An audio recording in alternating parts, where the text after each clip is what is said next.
Olá pessoal, eu sou a professora Bárbara Lousada de Ciências e hoje a gente vai completar a nossa aula sobre origem da vida.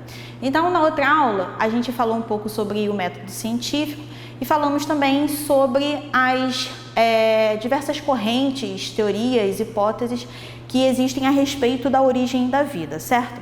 E aí a gente concluiu, fazendo aquela comparação de abiogênese e biogênese, fechamos lá com o Pasteur usando o método científico para finalmente refutar a biogênese, tendo aí o surgimento da biogênese, essa teoria de que necessariamente todo ser vivo precisa surgir de outro ser vivo.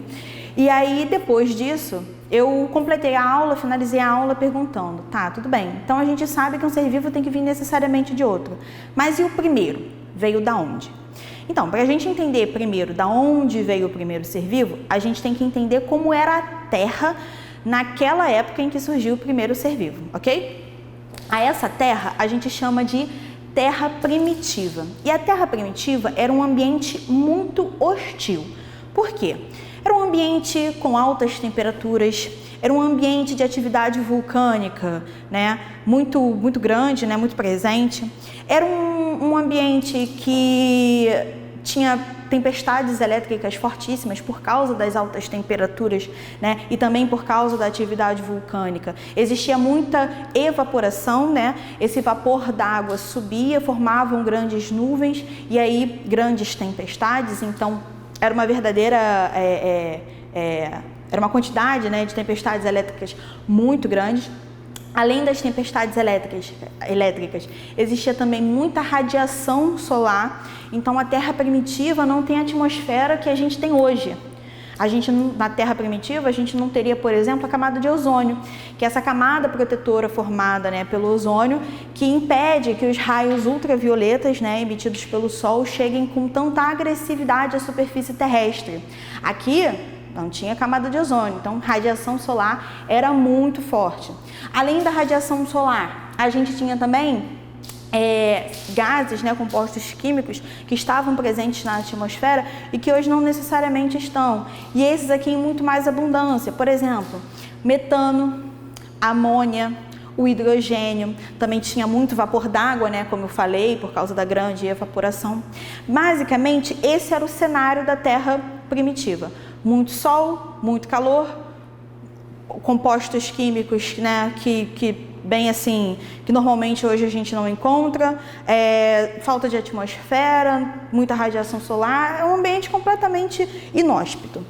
E aí, dois cientistas, Oparin e Haldane, russos, eles formularam uma hipótese para como a vida surgiu em um ambiente tão difícil. O que eles imaginaram? Que primeiro, esses compostos químicos aqui, na atmosfera, presentes na atmosfera, que eles teriam sofrido influência, por exemplo, da radiação solar, das tempestades elétricas, da eletricidade, das tempestades elétricas.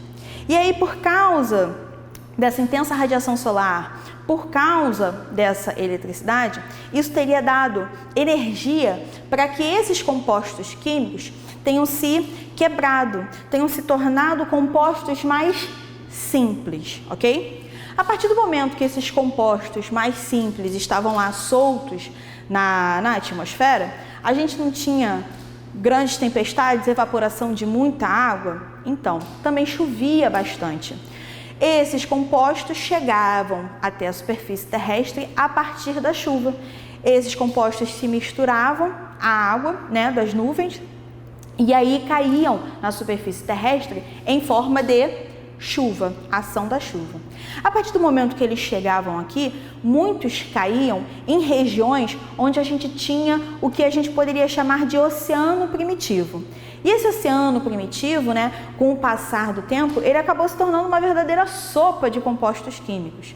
Então, a gente tinha ali um ambiente onde todos esses compostos estavam misturados e eles tinham a oportunidade de se encontrar. A partir do momento que eles se encontravam, eles se aglomeravam, eles se uniam. Então, a ação da chuva trouxe esses compostos para a superfície terrestre e aí no oceano a gente tem o surgimento de uma molécula orgânica mais complexa a partir da aglomeração, a partir da união desses compostos químicos mais simples, ok? Essas moléculas orgânicas mais complexas seriam o que hoje a gente conhece, né, como aminoácido, ácidos graxos, monossacarídeos, ou seja, os precursores de proteína, açúcar, gordura, ok? Então, a partir da aglomeração, a gente tem, né, a formulação, a união delas, e a gente tem a formação dessas moléculas orgânicas um pouco mais complexas, e aí houve o mesmo processo de aglomeração e de união. Essas moléculas orgânicas um pouco mais complexas começaram a se unir entre si, proteína com monossacarídeo, proteína com açúcar, com o lipídio, começaram a se aproximar. E a partir do momento que eles se uniram, a gente tem o que foi conhecido, né, o que foi nomeado como coacervado. O que é um coacervado? Ele é um complexo, ele é um sistema com várias dessas moléculas orgânicas mais complexas, só que esse sistema ele já tinha uma estrutura que o separava do meio, uma espécie de membrana que o separava do resto, do meio externo. Aqui, esse coacervado, ele ainda não pode ser considerado um primeiro ser vivo, ok? Ele é apenas um sistema em que várias moléculas orgânicas complexas estavam unidas, mas aqui a gente ainda não considera como um ser vivo.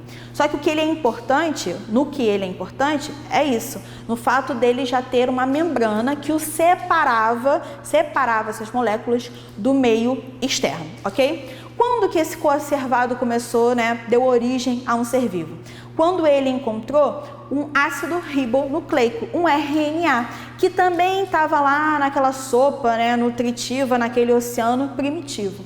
A partir do momento que esses coacervados, mais uma vez, né, passaram por um processo de aglomeração, de união, só que dessa vez com o RNA, a gente tem então o primeiro ser vivo. Esse ser vivo, ele já conseguia se separar do meio, ele tinha proteínas, açúcar, lipídio, ele tinha o seu próprio material genético e aí ele começou a desenvolver outras capacidades, como por exemplo a capacidade de se reproduzir.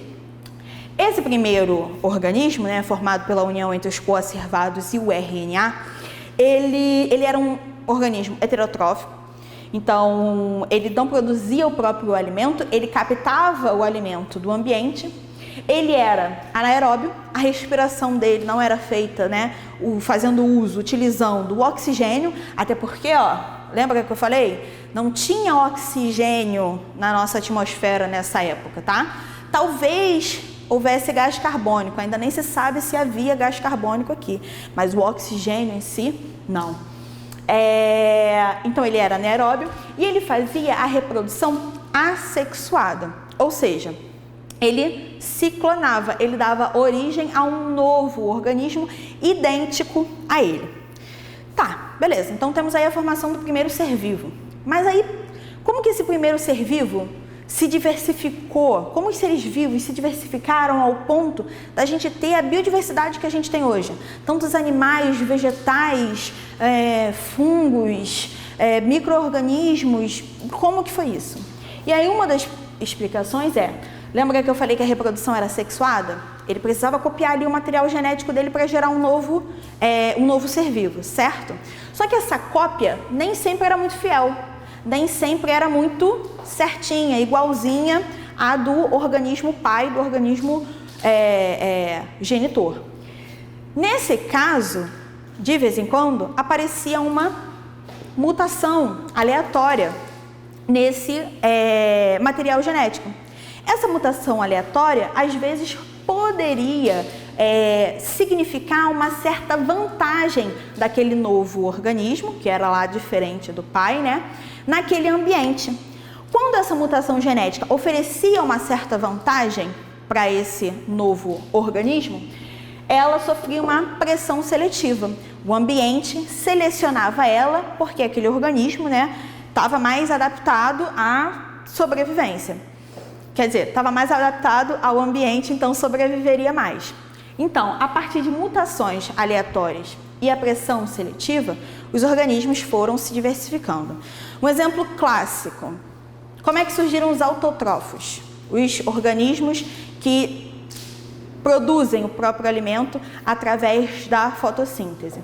Esses carinhas aqui, eles faziam o quê? Fermentação. A partir do momento que eles faziam fermentação, eles começavam a liberar, né, eles liberavam como produto disso, muito gás carbônico, tá?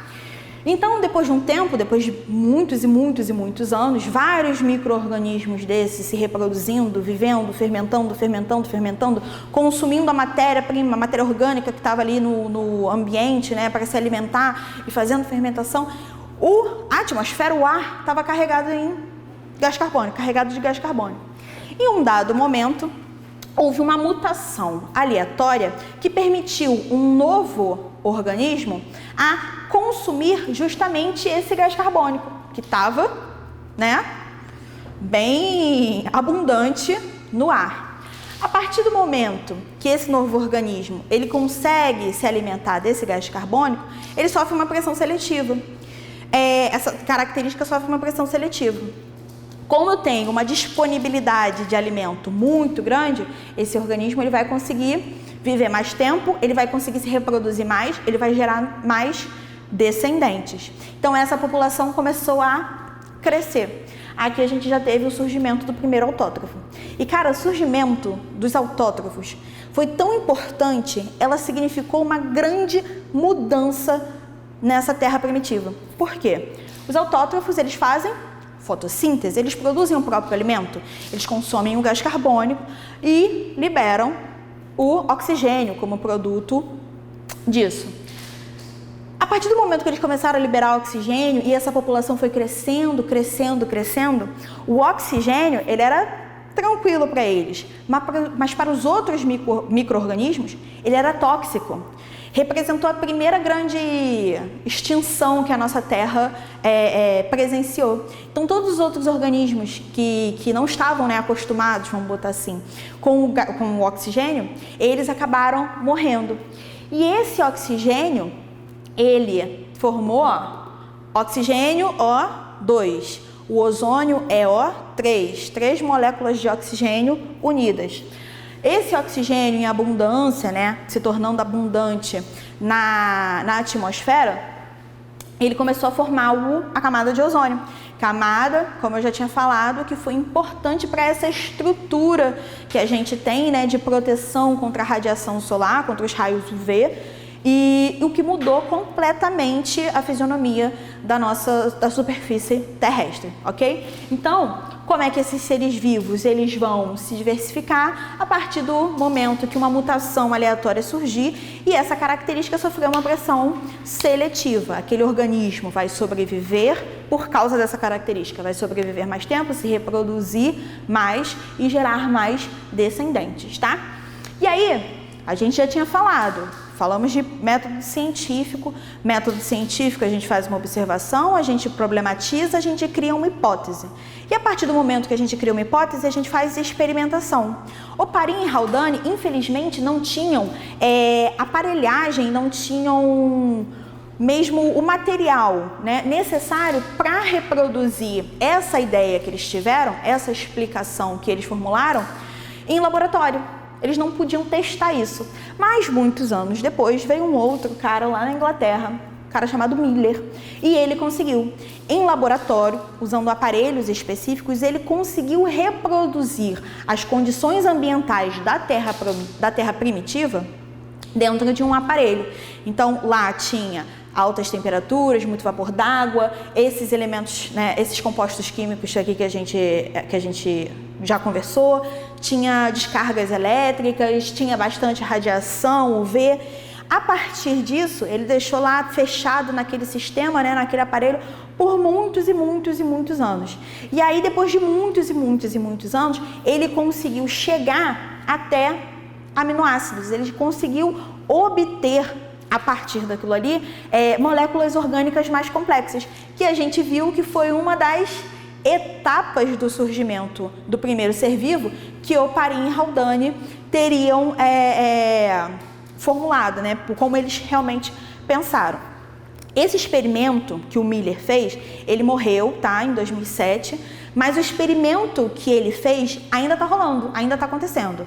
E, né, existe uma agenda já pré-existente para observação, para coleta de dados de como está a situação lá dentro desse sistema, para ver se